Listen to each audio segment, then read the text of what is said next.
Welcome to Restaurant Deal Making Exposed, the only show that equips you with everything you need to know about restaurant transactions. In this show, we tell you all about how to make the sale or purchase of your restaurant not just possible, but successful. Now here are your hosts, ex-restaurateurs and seasoned brokers, Patrick Toda and Andy Mirabel. Welcome back to Deal Making Exposed. I'm Andy Mirabel. My partner, buddy, friend, and agent Patrick Toda is with me here. This is our 5th episode. We're calling this one Growing a Restaurant Group with Michael Karp because we have Michael Karp with us on our podcast today. Let me give you a little background on him. Michael Karp's going to be our guest today. He's the owner of Bon Temps Restaurant Group with over 30 years of hospitality experience and more in the corporate restaurant realm, working with Acapulco and El Torito Restaurant Group, as well as Hillstones. He also has run food and beverage programs for huge companies, including Live Nation and AEG. He's a veteran in restaurant ownership and design, and Michael is a driving force behind LBT Restaurants. His extensive background is distinguished by his specialization in event management and successful team building. His group oversees multiple dining establishments that currently include the Fourth Boar Tap Room and Grill in Orinda, Forge Pizza in Jack London Square in Oakland, and Forge Pizza in Napa. Michael is a juggernaut and leader in the restaurant industry, so we're super excited to have him. I've had the pleasure of working with him on various things here and there, and he's a pleasure to work with and a wealth of knowledge and experience. Patrick? Expanding a restaurant from one location to multiple locations poses several challenges, ensuring consistency across all locations, especially with varied concepts. Managing operations becomes more complex. Ensuring a solid customer experience is crucial, and expanding involves significant financial investment and managing cash flow to ensure one location doesn't bring down the others. We hope to provide some insight into growing sustainability that will be helpful for those of you looking to grow your business or brand. So, Michael, what led to jumping from corporate F&B world into wanting to build your own restaurant group? What were the steps you took to building LBT? Well, thanks for having me, guys. Well, the corporate world was pretty amazing. I managed $300 million in food and beverage business across the country. And actually, my first venture back into the restaurant business from that was a family, the Sellers family. Jim and Deb Sellers invited me to, or offered me an opportunity to come run their startup company. They had one location at the time. It was a quick service, organic, sustainable, all locally sourced product concept. Where was that, Michael? It was in the business district. They had a location on Front and Pine in the city.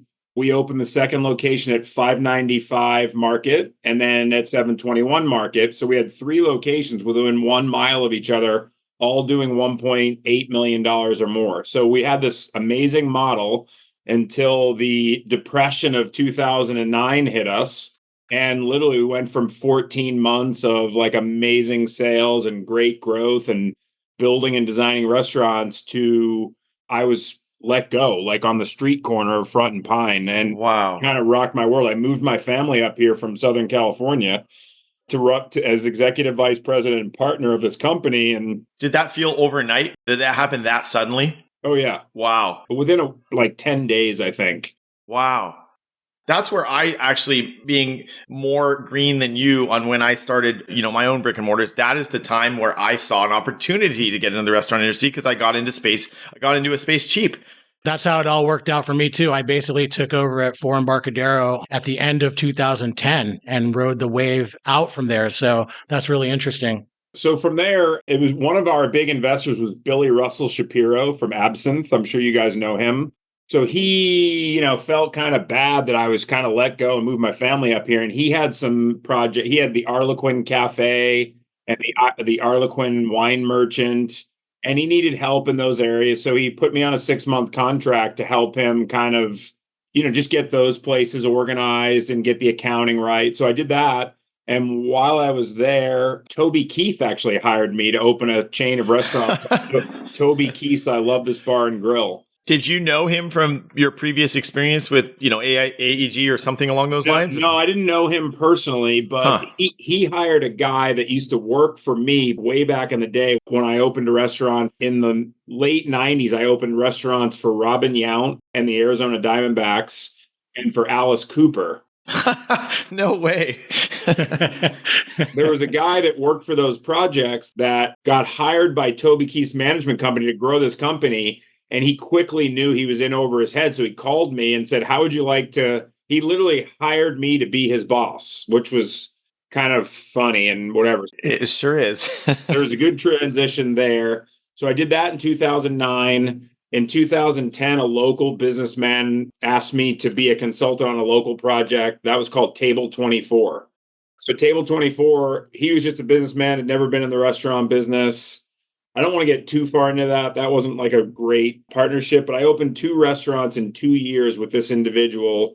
Luckily, they're now both mine. I just have a few investors. That partner has been bought out. But I had Table 24 in Barbacoa in Orinda in 2010, 2011. So for myself, I opened 7 restaurants in 7 years. And there were 2 different partnerships. One of them was the one that I just discussed previously. The second one was with my college classmate, who's an architect and builder out of Phoenix, Arizona. I begged him. He kind of helped me co-design my first 2 projects.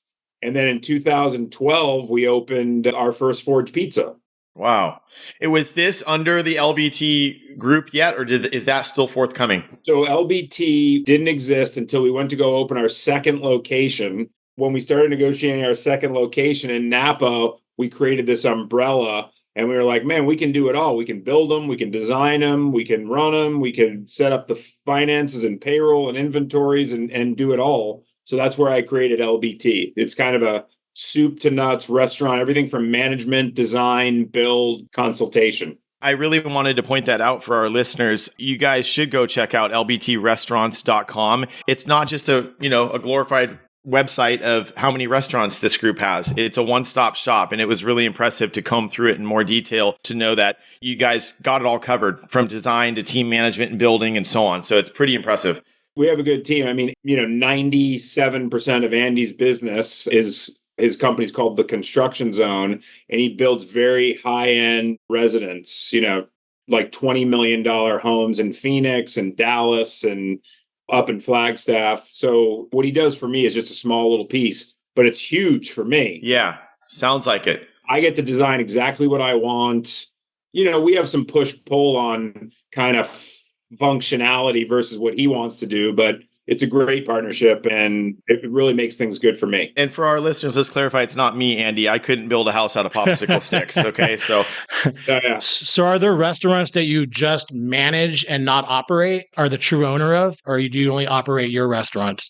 Well, I have a couple interesting projects. I have a project called the Arabella Spa up in Sedona, Arizona that it's a $100 million water spa. It's like a Scandinavian, really cool project. We're going to permits right now. I've designed all the kitchens, written all the menus. Right now, we've submitted for our permits. That will be an ongoing project for me that I manage for a certain amount of time, where I'll manage the chef and I'll manage the general manager. And it allows this company to just be in the spa business. And I get to manage food and beverage, which they don't really understand. What is it called again, Michael, for everyone to hear? Because this sounds fascinating. It's called Arabella, Arabella, and it's in Sedona, Arizona. It's a very exciting project. So keep that on everyone's radars for vacations and stuff. That sounds great. Gosh. Exactly.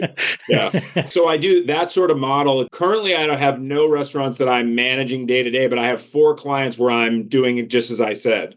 I'll do everything from design their kitchen, set up their accounting, help manage the construction. And then some clients leave me on for a certain amount of time to help them manage their managers. And then others say, okay, thanks for teaching us, setting up all the infrastructure and accounting, and we'll do it on our own now. I'm going off a little bit of our Q&A script here, but I've heard, when I talk to Steve Zimmerman, who's the owner of Restaurant Realty, who Patrick and I work with, you have such a hyper focus on team building and you have good retention, and retention in our world is a very tricky thing. How do you focus on that, and how do you keep these great teams in place? I think I have the perspective of like family first. Like I've gotten much better. I came from Hillstone, kind of taught me how to run a restaurant business, that attention to detail that they have, that sense of urgency. And I tried to bring that into my own things, into my own concepts. But, I quickly learned that as a private restaurant owner, I'm a $10 million company right now. It's family first, quality of life. Let people have, the reason why I get back to the reason why I got into the business, which is because of my time in New Orleans. And I enjoyed going to see great music and eating great food. And it's what I wanted to do. I wanted to entertain people. And that's all about having fun. And I tell employees that I'm interviewing, it really is fun first before making money for me. I mean, of course, I have to support my family, and I have 2 kids in college, and I have mortgages, and I have all this responsibility like we all do. But it's really, to me, first is about creating a fun atmosphere, not just for the guests, but also for employees. And hopefully I do that. I know I've gotten a lot better at it than I was. Sorry, could I go back to the Hillstone Group? That's really interesting that you say that, because as a customer that I've gone to multiple of their locations, and I find them to be one of the best chain type restaurants. The quality of the food and the service has always been impeccable for me. I feel like I learned like my baseline from there. What I take from it now is like, I love structure. The structure that I support right now is all the structure that's kind of behind the scenes. And, I like to run a loose, fun business, but, my accounting and my inventories and the things that I do in my office are very structured and organized. Wow. I've worked with a couple of folks that were born of Hillstones, and one of my recent buyers who bought Rocco's in San Francisco, a 90-year conceptual institution. He's from there. And I mean, he's just the details there. It's really good. Yeah. Tell us a little bit about the challenges of growing from one location to multiple locations. Did you have, was it harder to do the first one, or did you find the growing pains of going from there? One more layer to that question, Michael, is that your locations are very different than each other. Oakland, Napa Valley, Orinda, sleepier, affluent, sleepy town. I don't think a lot of people would know where that is, but if they're not from the Bay Area, but they're very different. So how do you tie that in?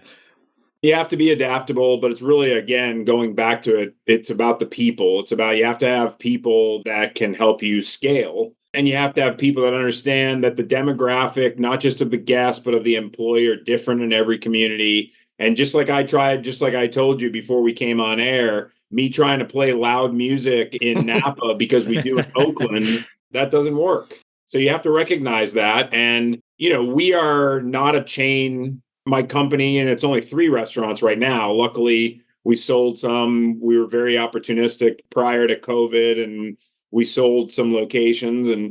But it's really about the people. But just to answer your question, the hardest one was definitely the first one, because I put so much, now I look back at it and laugh, but just picking out the fork was such a big deal then. And now I have clients that have 14 forks, and they're trying to pick a fork for their, 2,000 square foot restaurant. It just barely matters. Yeah. I remember my partner they're both Japanese, and they're chefs and very creative and lovely folks, some of my best friends. But I remember the fork conversation. It had to be the French stamped silver fork. And you get a couple of years in, and I go, no, I'm not rebuying these at however much, money per dozen. No, we're not. So pretty wild. Yeah. My biggest issue was picking out a name for my business. It took me so long to lock in a name. And my partner, God bless him, he was just just pick a name. It doesn't matter. And it was this really hard process for me to just commit to it. So yeah, that's funny. That's where I started. That's still, that's funny. I tried to loosen that up, but I have a concept that I'm working on. I'm signed lease. It's just taking a long time. It's up in Brentwood, California. And I have behind me 27 different names for this place up there. No, I'm not kidding. Michael, my mom lives in Brentwood, so I am so excited to hear that you are opening something in Brentwood, because there is a lack of quality food. So I'm going to be your new best friend up there. Maybe your mom can help him decide a name. She knows the market. Yeah. Mother's Day and all the birthdays and everything. It's do we have to eat out here again? It's kind of funny. The landlord is the partner, and I'm not ready for work. We'll have a press release soon. We picked the name. We worked on the logo treatment. We did everything. And after all of that, I'm not sure that the landlord and partner loves the name. Well, there may be 32 names before we may go back to the drawing board. But that's funny. I guess to get back to your question, the hardest one was the first one, because all the little tiny matters of attention to detail were just so huge designing my first 1,680 square foot restaurant, gotten better at that. And then you get scalable because that forked work, put it in location 2, put it in location 3, this steelite plate that we use for pizza. Like we just kind of right click copy now because we know what works. And it was a lot easier, believe it or not, than the first ones. Where does the right click and paste to a new location, where does that not work when you go to a community that's vastly different than Oakland to Orinda or whatever? Where are the changes made? Is that style of service? Is that food? Is that entertainment, or all the above? Like in the uniform, like in Napa, I don't call it uniform. I call it uniformity because I don't like the logo uniform thing. But like in Oakland, they're in like T-shirts and trucker hats. And in Napa, there's uniformity to that, that just their presence at the table there's a different expectation. And, and you have to look at those things. You don't see them right away. And then sometimes you see them right away and sometimes you just kind of learn. So is the location, is it about the opportunity? Like, why are you picking Brentwood? Is it about the opportunity, or do you see something about Brentwood that you want to do business there? I think it's a combination of things. I like non-traditional. Like, I don't want to go in a strip mall and open like this thing that's brand new. In Napa, my partner built the whole mall. So we built the mall. The whole place feels like Forge Pizza. It's all industrial, kind of cool. We use reclaimed wood in a modern way. Like, so that throughout the whole complex, you're saying there's uniformity, your word, in the design. That's interesting. Yeah. So the whole place feels like ours. Like, wow. So we couldn't, and, we think it's totally cool. Yeah. And then like in Brentwood, I love the idea of, the owner is bringing Napa to Brentwood. And that's how he found us, ironically. He found us because he loved our restaurant in Napa. And he's growing olives and grapes up in Napa. And we've got 8 acres that surround this old golf course area. And It just, I don't want to use the word opportunist, but I look for a kind of non-traditional opportunities. I want to, for the listeners too, in my experiences interacting with you, Michael, you live true to that. When you call me about a historic hotel or, potential different neighborhoods in the Bay Area and stuff. Yeah, there you do look for that opportunity in some level, but smartly so. I mean, I like this old gas station in my brain where I want to love those. Oh, yes. I'm a big fan of that one. Yeah. I love it. Do you guys know Ernie's Tin Roof up on the 116 on the way up to the Russian River?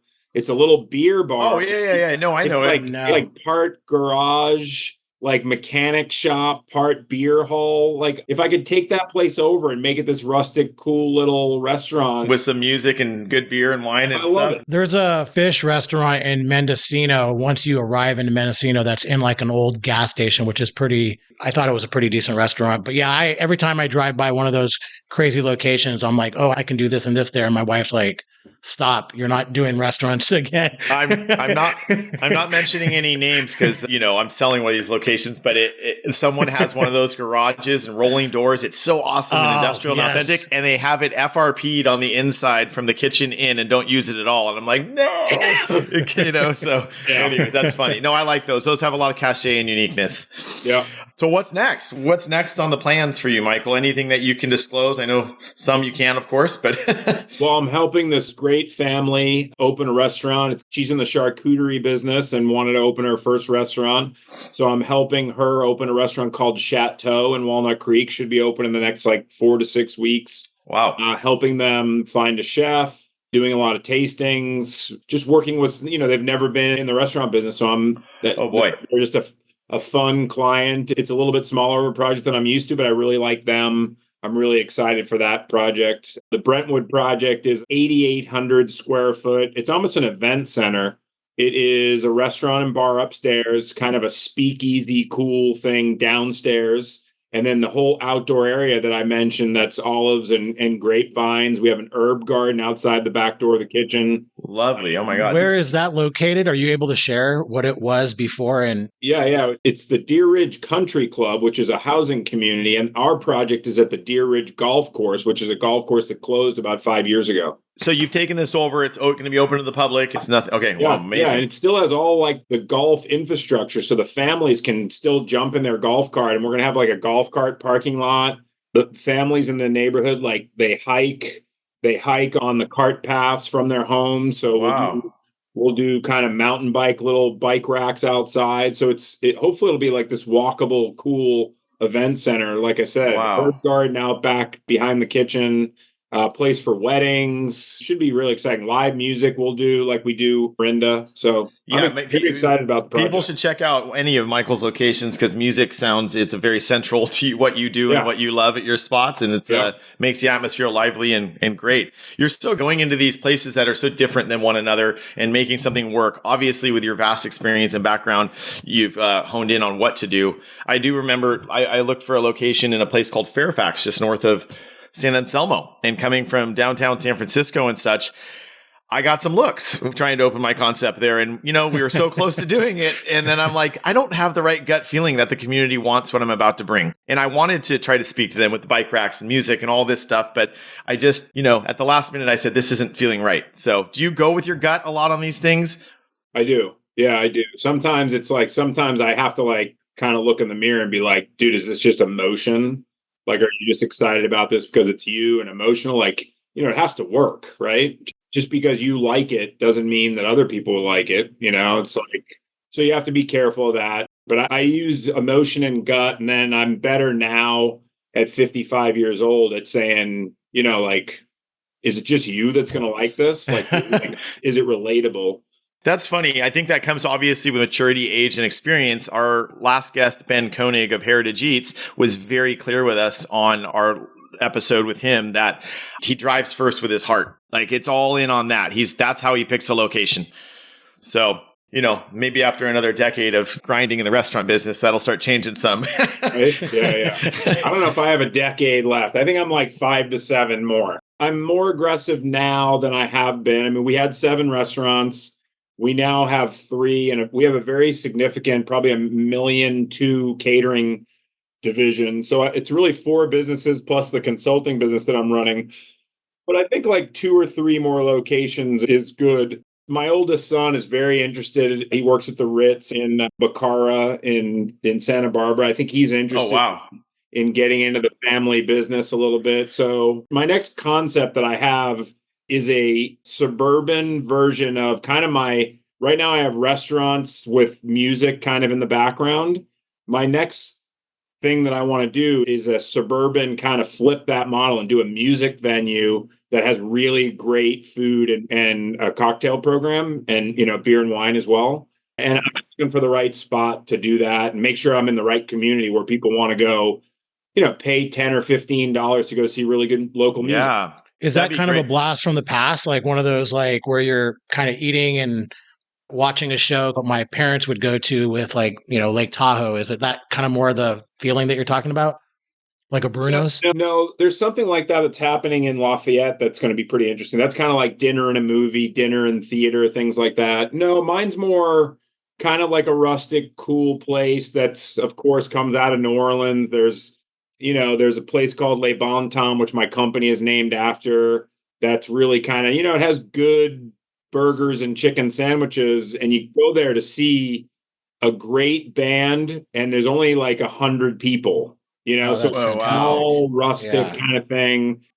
Roadside feel, huh? Like a roadside kind of. Absolutely. Yeah, neat. Cool. And it should feel like, it's very hard to find a location because I want it to feel like it's been there forever. Yeah. I had something for you last year. I should have called you out in the boonies. Yeah, that's all right. So, yeah. Well, cool. Can I jump to a fun bonus question, Patrick, or what do you think? Go for it. Ask him the question. I think I know what he's going to say, though. I don't know. I have something in my head, and I'm not going to give it away, but I think I got Michael pegged. All right, Michael, if you did have to work, but it had nothing to do with the money, what would you be doing right now? If I had to work and the money didn't matter? Money didn't matter. I'd probably be in a rock band or something. I knew it. Yeah. I knew it was music. Would you do your makeup like Alice Cooper, or what kind of vibe would you give? Well, I already have this natural dark circles around my eyes. I already have this kind of weird Alice Cooper thing. Yeah. No, I'm actually a jam band fan. My favorite band is Widespread Panic. No way. Nice. So I love that kind of, I love that. My friends all, not even behind my back, all make fun of how much live music I go see. It's it's enough. Wow. I have a run in July where we're and I have different people coming. My sister's the same way. She lives up in New Hampshire. She'll go to 5 shows in 1 week. And I have this run in July that's like 7 shows in 11 or 12 days. Oh my God. Like, yeah, it's a lot. I love the people. I love the music. Sometimes I'm the oldest guy in the room. And sometimes I've been to shows where I'm at 55, like kind of right in the middle. So right on. Yeah. You are a cool dude, Michael. You have a very storied past, and it's been a pleasure. I hope anything we do together ends on a positive note for you. I like working with you, and it's just really neat to have someone to see how you look through your lens. You really are a wealth of knowledge. So I wish you success in all the ventures and moving towards that 10-year plan to get the heck out. Thank you guys for having me on. I appreciate it. Of course. I'm going to give a little plug for what's coming up this summer. Keep joining us for our next episodes. They're going to be released over this summer. We're going to include a few different guests, including Jordan Cressman. He's an old friend of mine. He's the managing partner of Baja Sharkey's Restaurant Group in Southern California. They are a juggernaut down there. We have Don Engel of Engel Accounting. He's a restaurant bookkeeper extraordinaire. I worked with him personally for over 15 years. He's fantastic, and he's going to discuss the do's and don'ts of restaurant accounting. We're going to have Ike Shahada of Ike Sandwiches. He has nearly 100 locations nationwide, which serve up over 800 variations of his killer sandos. So no shortage of summer listening from us on our podcast during your travels or downtime. So please join us next time for Restaurant Deal Making Exposed. I'm Andy, Patrick. Thanks again, Michael. Thank you guys. Appreciate it. If you enjoyed today's show and don't want to worry about missing an episode, you can follow the show wherever you listen to your podcasts. And if you found today's episode interesting or useful, please share it with someone you think would benefit and consider leaving a rating and review. Reviews help restaurant owners or buyers just like you discover this podcast and benefit from the important topics covered in the episodes. Your opinion matters to us as a listener, so feel free to leave topic suggestions and feedback for us, as we will use these to tailor the episodes to you and help you get the most out of listening. Thank you all for listening to this week's episode of Restaurant Deal Making Exposed. If you're considering selling your business and would like a free consultation, reach out to Patrick and Andy at therestaurantsalesbroker.com or visit www.therestaurantsalesbroker.com to learn more.